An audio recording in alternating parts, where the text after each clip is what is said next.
You have tried a lot of things. You've paid for support, you've bought programs, you've learned systems, you've posted on multiple platforms, you've charged your offer, um, you've changed your offer, your message, you've even changed your entire business direction. And after a lot of effort, you're still asking, why am I not seeing the return on my investment? Why am I not getting consistent results? Here's what I want to suggest today. You may not have an effort problem. You may have a clarity problem. And more specifically, you may be trying to solve the wrong problem altogether.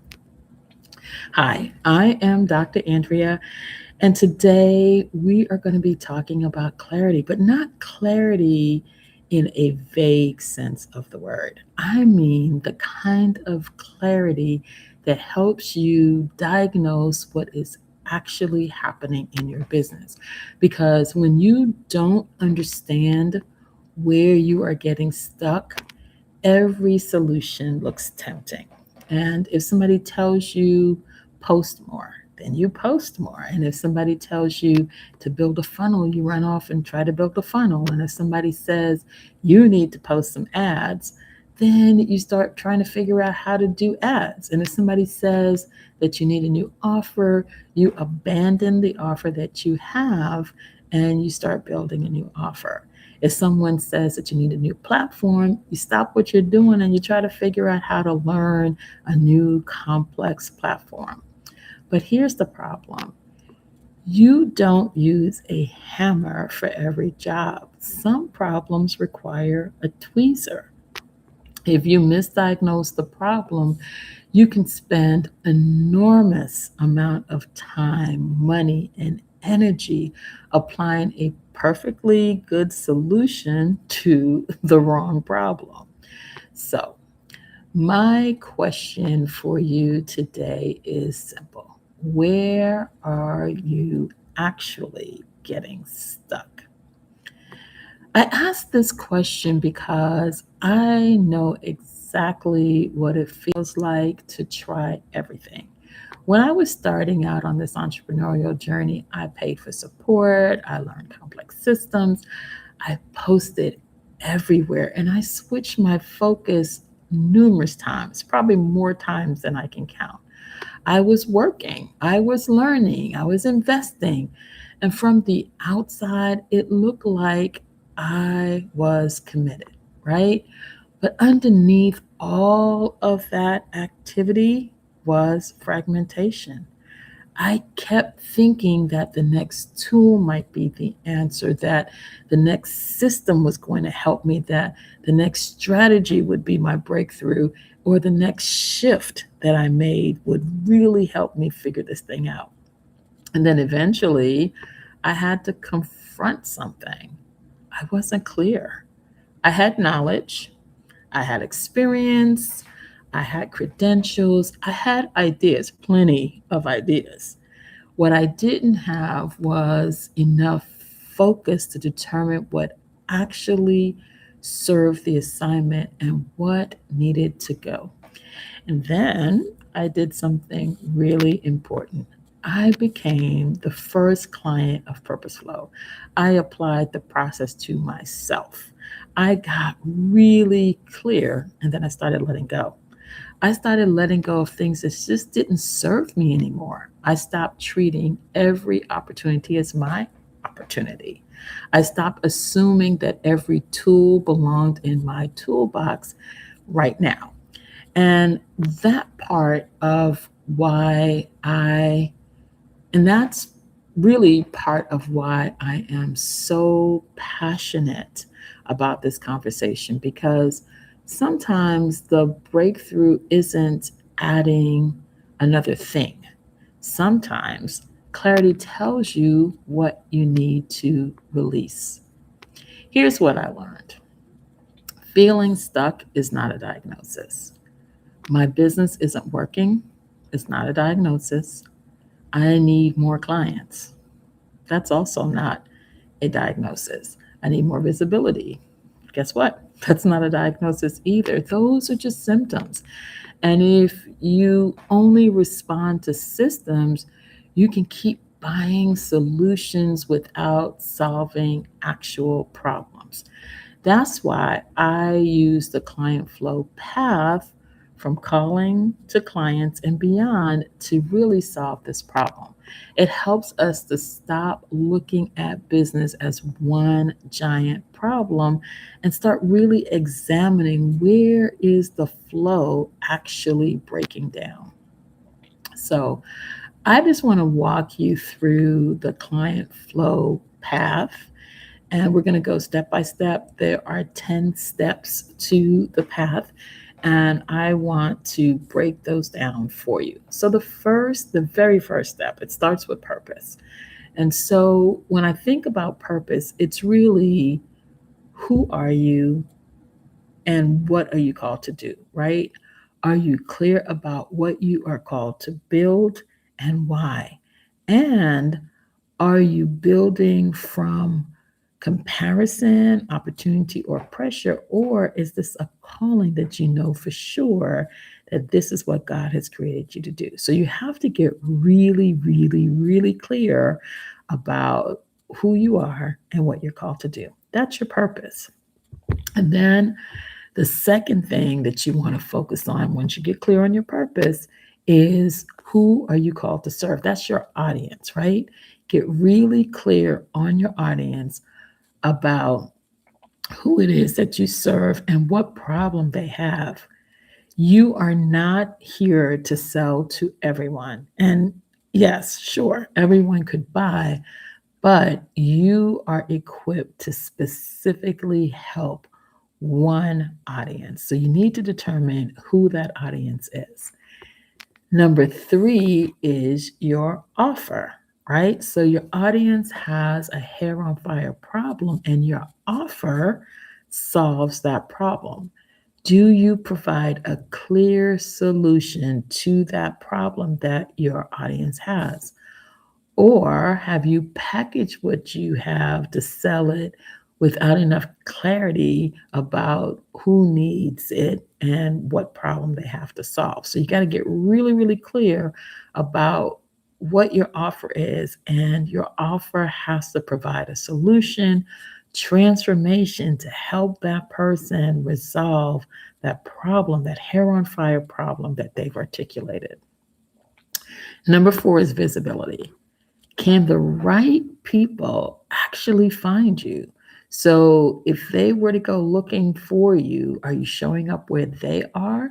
Do you know how to get a clear message out to them?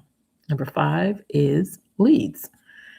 Are you moving people from watching you to actually raising their hands and saying, yes, that's me, I need what you have to offer?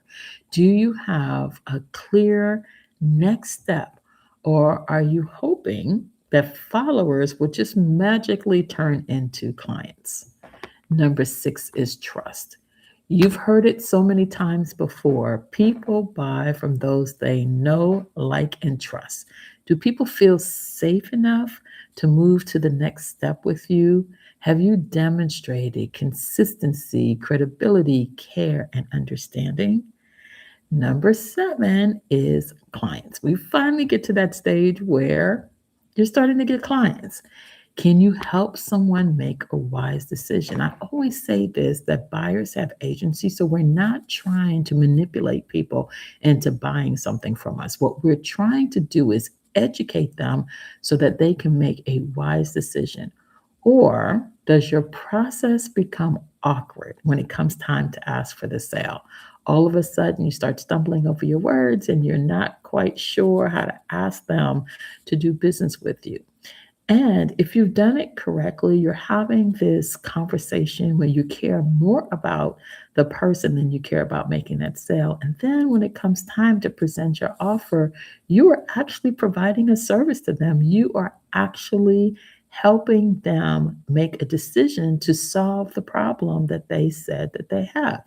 And so being clear about their problem and your solution and the transformation you offer can naturally lead to them wanting to do business with you. Number 8 is delivery. Once they say yes, what do? I hope you don't drop the ball, right? Do they receive the experience that you promised them? Is there a really clear process to go from handing over their hard-earned dollars to getting the transformation that you promise? Does your offer create the transformation without unnecessary chaos? People don't need any more confusion or any more complication or any more chaos in their life. They want to go from point A to point B seamlessly. Does your offer do that? Are you delivering on your promise? Number 9 is referrals. Are satisfied clients becoming your advocate? Are they raving fans? Are they going around telling everybody that they know about your service, about your offer, about the transformation that you provided to them? Do they know how to refer clients to you? And do they know how to describe what it is that you do? Number 10 is repeat. Can your business create healthy, consistent flow? In other words, do customers come back to you after they've purchased from you, after you've delivered the solution, after they've experienced your customer service? Or do you feel like you have to keep starting over every single month? They always say this, and I think it's so true. It is way more expensive to acquire a new client than to nurture the clients that you have and make them loyal, repeat business.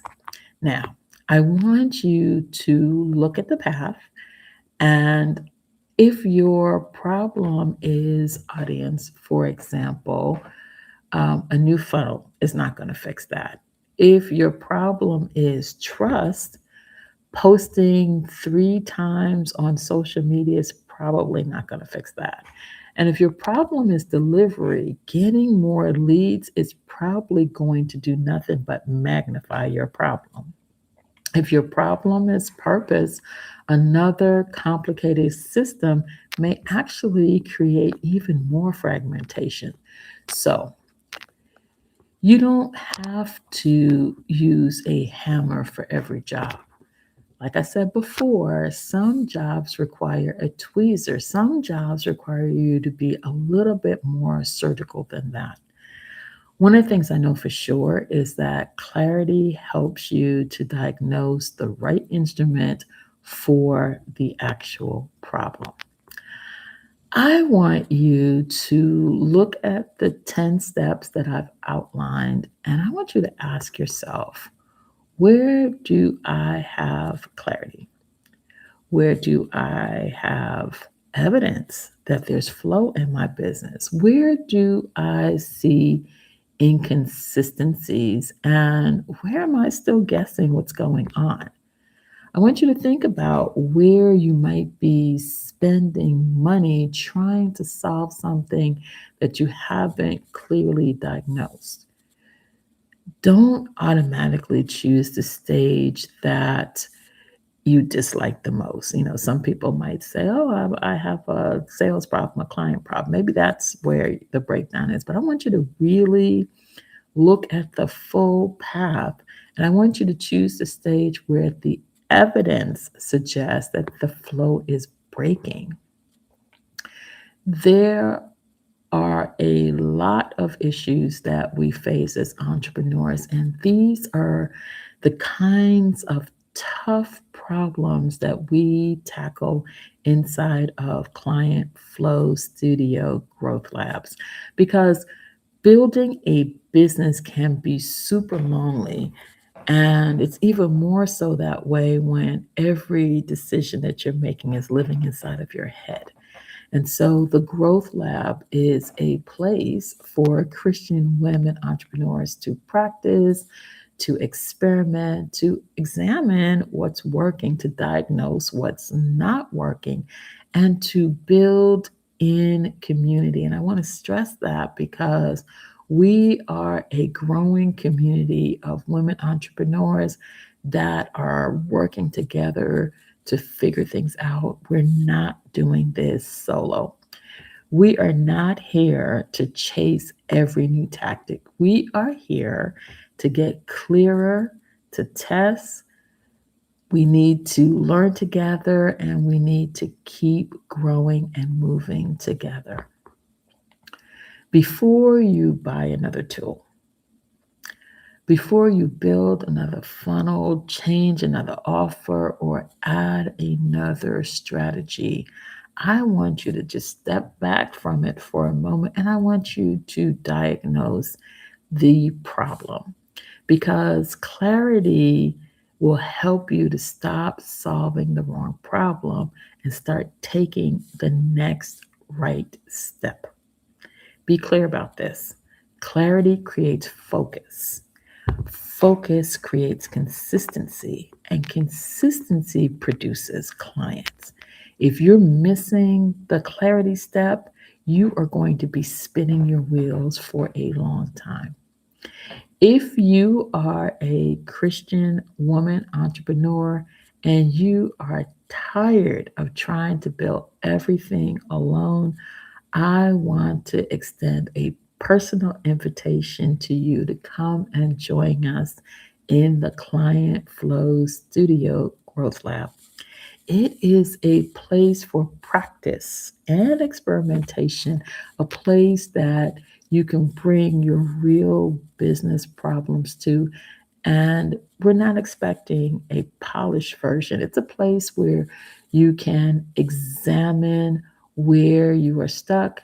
You can get perspective from other people. You can test your ideas. You can build along other like minded women who are serious about creating something meaningful without losing themselves in the process. If that sounds like the kind of environment that you need, this invitation is for you. Join the community. And before you go, answer this question. Where are you stuck right now? Are you stuck in the purpose stage? Audience, offer, visibility, leads, trust, client, delivery, referrals, or repeat business? Think about that for a moment. And I want you to just drop that in the comments. Where is it that you're stuck? Because once you can name where you are, you can begin to discern what comes next. Be clear. You are not necessarily stuck everywhere. That's going to cause too much confusion. You need enough clarity to find where the flow is broken.